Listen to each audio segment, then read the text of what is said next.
where they try to basically train the model using adversarial examples.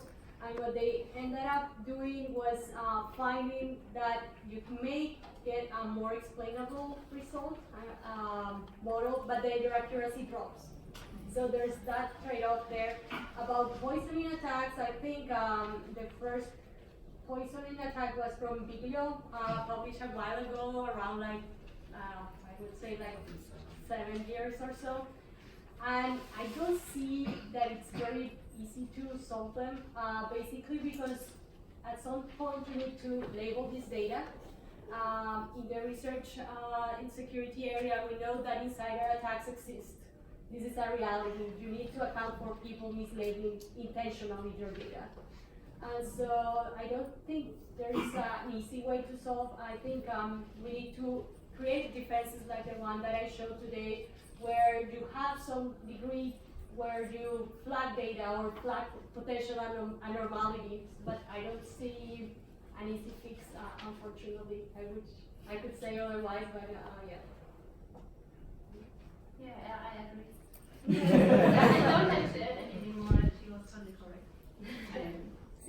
And I also think because there are more and more vision systems that to be applied in real life, and actually I think there are more and more attack methods, just like the adversarial attack or backdoor attack, to be created, and also the defenses method. But I think as the creation of the vision systems become more and more popular, the attack method will be various too, and we need to create more and more robust vision systems and the defense method. Yeah, so my question is, it seems to me, correct me if I'm wrong, but that most of adversarial machine learning is about coming up with attacks and defenses to the attacks. And it always feels like the set of possible attacks seems like huge, and you cannot like think of them all. So my question is, do you think that this is definitely a valuable way to do research, but do you think this is shouldn't we explore other ways, and do you have ideas of other ways to do adversarial machine learning? Okay, so this is a great question actually, and I love it because it's a problem that it's very near from security area. So basically you do have an issue with arms race. So the defender does something, then the attacker does something, and we keep on doing this sort of dance between attackers and defenders. And so I think what your question is, can we actually create a method that avoids that issue? Now, from neural networks, even though it's like high dimension, the way I imagine the decision boundary is something like follow. So actually coming up with a defense for that, it's something very difficult. In my opinion, it's a consequence of not really understanding what's going on. You have these deep neural networks with so many different nodes and layers, and then you skip some layers, so God knows what is actually happening. We know that they memorize data. We understand certain things, but since we don't really understand very well what's happening, then it's difficult to defend against attacks like evasion attacks. From the poisoning perspective, I think you can also create defenses. I think it's a little bit more things like provenance can actually be used. We have some work in the past where we use provenance to try to determine whether some poison came to your training data. So that's something that I think has a lot of potential for defending. But I don't see, I think it's just security. Usually you go create defense, attack, and keep on seeing what people come up with. So, yeah, this discussion is actually going on in the regular security area as well. Because we've got always this arm-to-arm race between attackers and defenders. And I think it's the only way we have right now for machine learning, because to be first before the attacker, we need we have to start early, and before we actually create a model, we have to lay down requirements or think about, okay, what can happen, and we are just not there yet. Yeah, And I think the security issues is not just targeted on the DNN models or machine learning programs. For normal systems, we also have such security issues, but for DNN, for CNN models, because the training stage of the models are usually black box, we just give the training set and the training level to train a system. So the mathematical problem of the DNN architecture should especially be explored, and I think that this is the value of the machine learning security issue. Very well. Before we go to the audience, I would like to ask a quick question. This is more of a qualitative question. In the cybersecurity domain, there is a problem of responsible disclosure, a procedure for responsible disclosure. In machine learning and adversarial machine learning, everyone who comes up with an attack methodology or a reason to believe that there exists a vulnerability, they publish it, and they publish it at very visible venues. When do you think this will end, and do you think there is any downside to this process or approach? Who would like to go first?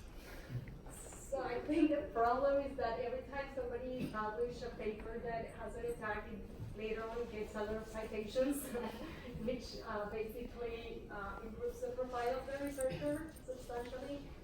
I don't think that's going to change that easily.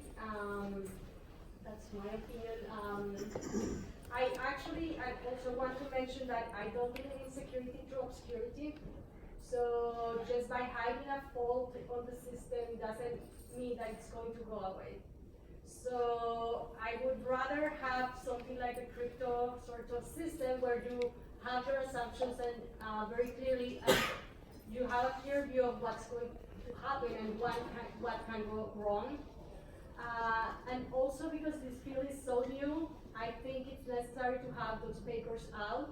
Otherwise, we are not going to get any solutions. So those are my two pieces. And that's actually something I have wondered myself too. I don't know. Yeah, I think I cannot define an exact date to end this process. Maybe we can go to the, sorry, Gilly, Okay. first. I've been doing fault injection for 20 years in the dependability space, right? And this, some of what you're talking about sounds like fault injection to me, right? It's great stuff. I love the adversarial image attacks, but in fault injection, what we found is people don't want to hear about Byzantine fault models. They just, I'm a fan, they don't want to deal with it, especially in cars, right? So what the pushback you get is, well, but that would never happen in the real world. So mapping that onto your work, putting a post-it note on a stop sign, it's hard to argue that can't happen in the real world, right? Putting some noise in an image that, you know, you would have to be inside the camera. Well, once you're inside the camera, you can do whatever you want anyway. You know, doesn't meet that. So I'm curious what your response is, how your community deals with that, and you know, am I missing something? Because all my customers, when I show the examples from your community, they're like, yeah, but that wouldn't happen. And so I resort to, but look, Haze breaks your thing, or some photorealistic thing breaks it. So what do you guys have to say about that? This is an interesting question because we do get, is this very, that's why I had in my first slide that little piece of headline where I said, this happened to Microsoft. So we are not. I like that example, yeah, that's exactly the kind of thing I would do, right? Yes. Yeah, so that's one example that shows you this actually happens in real life. As long as the adversary has some incentive, I think this is going to happen. Well, let me be more specific. The manipulated images, the ones that are just, you know, random noise dots, I just don't see how that happens in the real world. So actually, there's from MIT this work from somebody that printed a 3D turtle, and just by filming at the same time and rotating that turtle, it gets classified all the time as a rifle. So that's an example where these attacks go into the real world. And imagine you're in a DoD sort of scenario and you're doing surveillance and you see this turtle that gets classified as a rifle. You may just deploy all your forces there and then later on somebody else attacks some other place because you settled your forces the other place, then you're in trouble. I just Sure, came up with this example, I don't know why. I tell my guys to print patterns on t-shirts, or there's the work with the funny glasses, but I would just encourage, when you're doing this kind of work, since the fault tolerance community went through this for 20 years, anytime you can include in a paper here's something that could actually happen in the physical world, it gives you a huge amount of credibility. Those are all good examples of it. There's also another one where you put glasses and you automatically come up, it just get detected like Tom Cruise or something like that. So there's a lot of physical world examples that can happen. So let's get back to the basics. The majority of the Kaggle competitions are won by ensembles. Why? Because they give us robustness. Marvin Minsky told us that you don't understand something until if you understand it only one way.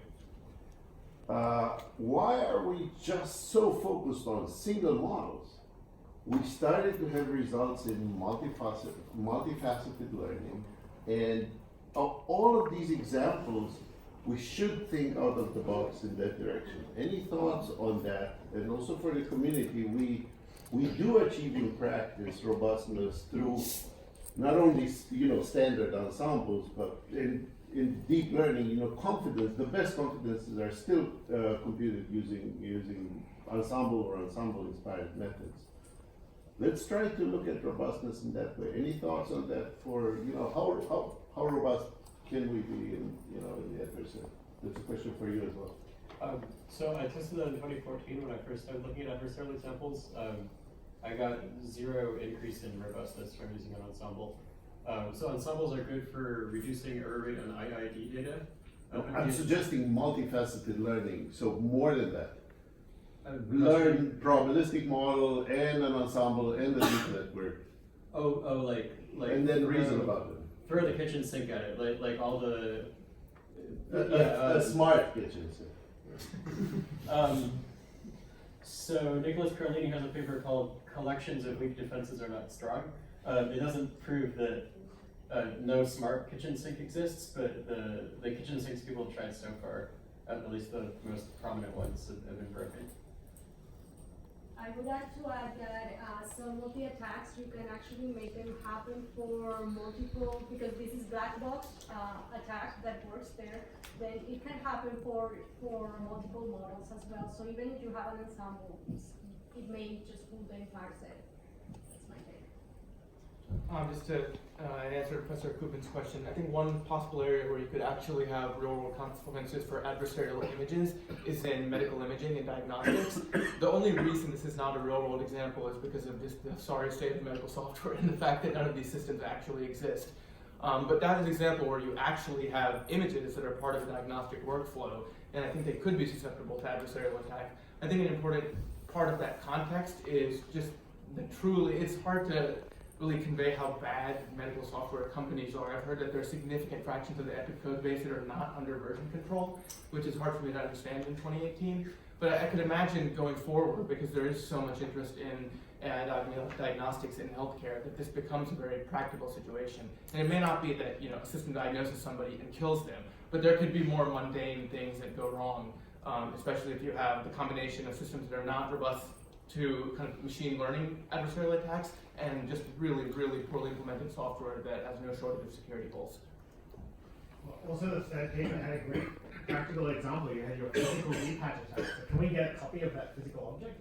Yeah. Actually, our code is open source now, and our paper is on the archive, so you can just download the code.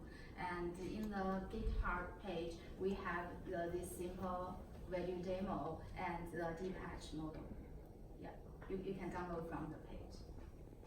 Now we have a question about your paper as well. So if you've got this class structure that's giving away the examples, Ian made this observation that whenever people try a defense, usually you can train some version of the attack that sneaks past your detector. Is there some deep reason why this class structure doesn't have that, as a method of detection, doesn't have that problem? That you can't make an adversarial blob that links the real class and the poison class? This is a great question because remember I did add that slide on threat model. So in this work, for it to work, you need to do in-house training. Because if you outsource your training, say we have a marketplace for models, and then I just download my model, and I'm not sure what happened to that model. In that case, this defense does not work because the adversary is capable of basically, let me call this compressing the neural network in order to get the same activations for different outputs. So if the adversary is capable of doing that, then yes, that defense does not work. As long as you do your training in-house, it works. Two more questions, please. If you I think it's very interesting that IBM is working on this text adversarial examples, because in natural language processing there is not much work on it. And I don't know whether you already tried phonological attacks, for instance, because most deep learning models in NLP are not robust against phonological adversarial attacks. But I think that natural language processing is a domain where one could have a case study on a systematic approach to defense mechanisms. One could have cognitive defense mechanisms, for instance, because humans are not sensible. Humans are not are robust against such attacks. So because humans also have phonological inputs, for instance, in addition to character level things and semantic level things. So I think, are you going to have research on that in the future? Maybe? That's a good idea. Just to clarify, the examples that I showed were not for evasion on text, if they were for poisoning. I think evasion in text, we actually have also looked at that. It's a little bit more difficult because there's some semantics that would change once you inject the poison. In images, I think most of the work goes to image because that little panda that Ian showed looks very, very similar to a panda after that noise is inserted. But in text, once you insert some noise, some of the meaning may change. So creating those attacks that are very small, it's more difficult because you need to make sure that the synonyms match. There's a paper from somebody from IBM that has work on that area as well. But the research direction that you mentioned, it's a really interesting one. Yeah, actually in our research group, some classmates just did some research in natural language processing, just like you add some noise to an audio and the result, the classification result of that audio just misclassified, or you can just add some sentence into the original audio and misclassify the models. Just a very quick one. So in a legal sense, accountability has a real meaning, and you can never attach accountability to a machine. So what I'd like to ask the panel is there's kind of an accountability chain through the design life cycle.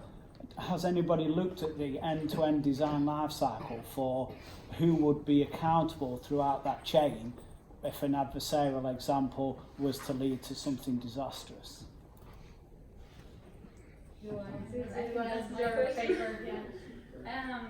You mean like the life cycle of like the developer and so on, or throughout from concept throughout to fielding a system? Yeah. Actually, I'm currently writing on a paper exactly about this topic, where we think there's like a slight difference between like accountability and liability. So liability is like only for the legal purposes, whatever, and accountability is like also for the developer interest. And I'm actually from the domain of automotive, but I'm security for machine learning in automotive, and there is, in German law, there is a very distinctive definition of whose fault it is at which point in the life cycle, in which scenario that happens.